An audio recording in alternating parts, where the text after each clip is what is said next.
Hello, I'm Christine Rudolph from the Ray White Group, and welcome to Como, one of Brisbane's most gracious and significant landmark homes.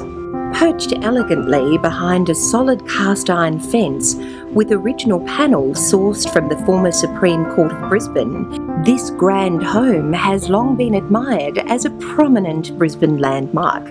Dating back to the 1800s, this gracious Queenslander is a significant part of history, originally the homestead of the Hendra Pineapple Plantation.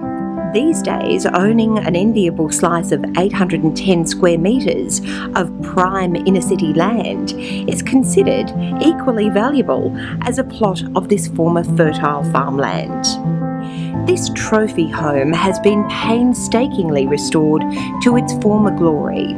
Adapting tradition with today's relaxed Queensland lifestyle, the upper level preserves history with formal lounge and dining, while on the lower level there's relaxed entertaining with generous open-plan living, merging the outdoor with floor-to-ceiling glass, taking full advantage of the poolside setting and manicured gardens.